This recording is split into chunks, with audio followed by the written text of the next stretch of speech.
What's up with you guys? It is your boy West Coast. So yo man, today is Thursday, and yo man, this is one of my last videos on West Coast breaking down how the Dallas Cowboys can successfully dethrone and beat the GOAT.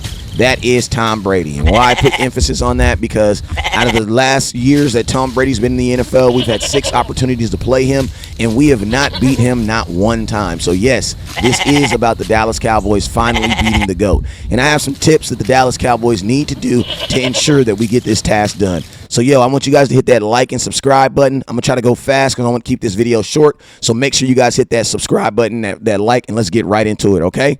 So first thing you guys want to do, we got to remember in 2022, Tom Brady does not have this great set of tight ends that he's typically normally have, which are usually used as his safety net. So in 2022, we actually want Tom Brady, 45-year-old Tom Brady, to throw the ball. We want him dropping back. Why do we want him dropping back? Because that gives us more opportunities to put pressure on him and to get him on the ground. The number one thing we don't want Tom Brady doing is at 45 years old, just sitting back there and just handing the ball off to Leonard Fournette 20, 30 times a game. That's not what we want him to do. We want Tom Brady to regret coming back to the NFL and not going home to his wife.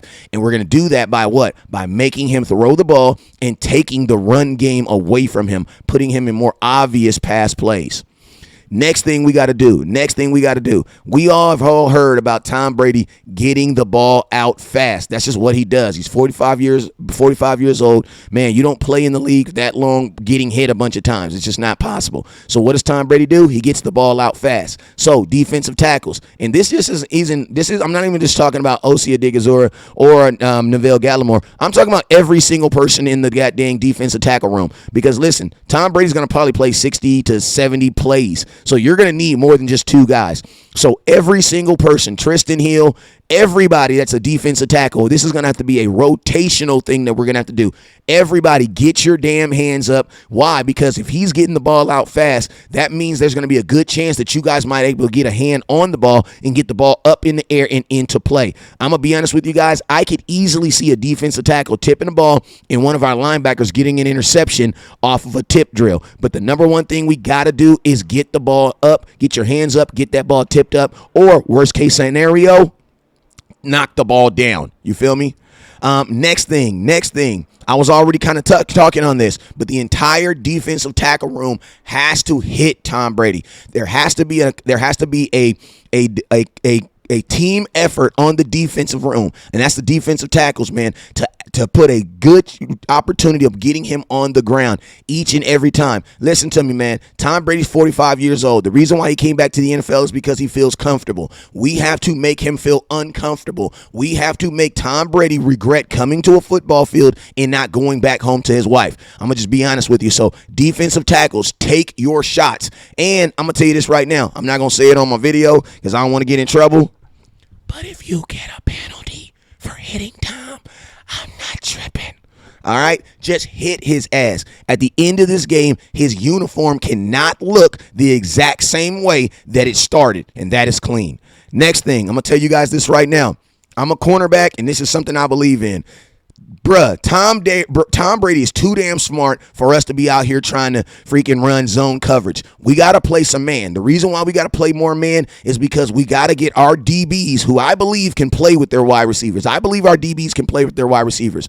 But we got to make our DBs have to put Tom Brady in a position so that he does what? So that he holds the ball longer. I'm going to tell you this right now. If you put zone coverage on Tom Brady, bro, he's going to eat us alive, bro. So more man coverage. Make him hold on to the ball longer, and by holding on to the ball longer, you know what's going to happen? You're going to give your rush team more opportunity to get home. But I'm telling you, if you run this zone, he's going to sit back and he's going to pick us apart. Next thing we're going to do, man. I know this is going to sound crazy, but listen, bro, we are not about to blitz Tom Brady 30 and 40 times. That's not what we're going to do. The reason being is because, man, listen here. Go look at Dak Prescott and what he's able to do against the blitz, right? And we know Tom Brady is the best to ever do it. Great quarterbacks, when they see blitz, you know what they think? Easy completion. Why? Because you got to remember, when you blitz someone, you're literally sending them on a rush, right? But when you send them, that creates a hole in your defense because there's only 11 people on the field. What good quarterbacks do is when they see the blitz, they be like, oh my God, thank you. Why? Because that's an easy completion, because all I'm going to do is throw the ball where the blitzer was. So what I'm going to ask the Cowboys to do is, listen, we're just going to flat out try to get home with Tom Brady with a 4 to 5 man front. Why? Because then that's going to put pressure on him, and that's going to create no open spots for him to be able to throw the ball to. And last but not least, listen, man, I am not about to say the Cowboys are not going to blitz Tom Brady at all, because, listen, he is 45 years old. So, yes, you are going to blitz him at some point. All I'm saying is when we do blitz him, blitz Micah Parsons up the A-gap and over the center and guard positions. Reason being is because, listen, this whole game is about speeding Tom Brady up, making him uncomfortable. And I'm going to tell you this right now. Tom Brady is one of the smartest to ever do it. And I know guys that are smart tend to be a little arrogant at times. And I want to see if there's ever a time in this game where Tom Brady feels that he is fast enough to get this ball off before Micah Parsons can get him. And I'm going to be honest with you. If you do this 1 or 2 times in a game, I can almost guarantee you Micah's going to get home at least once. And that's something that Tom Brady is not used to doing. So, rush Micah Parsons through the A-gap and over the center, and then allow Tom Brady to do either 1 or 2 things. He's either going to check out the play and just run the ball, run at Micah, or 2, he's going to try to get that ball out even faster. And hopefully what happens is a mistake, and the Dallas Cowboys can capitalize on one of those mistakes. Hey, man, Tom Brady is not perfect. Remember, we got 2 interceptions from him last year, so we can get our hands on the ball, all right? We just got to make sure when we do and he gives us those opportunities that we seize them. Hey, you guys, I appreciate you guys for watching this video. If the Cowboys maximize and execute on the things that I'm saying, I definitely believe that we will be successful Sunday night and send Tom Brady 6-1 versus the Dallas Cowboys. You guys already know what it is. Never look down because the stars up. Peace.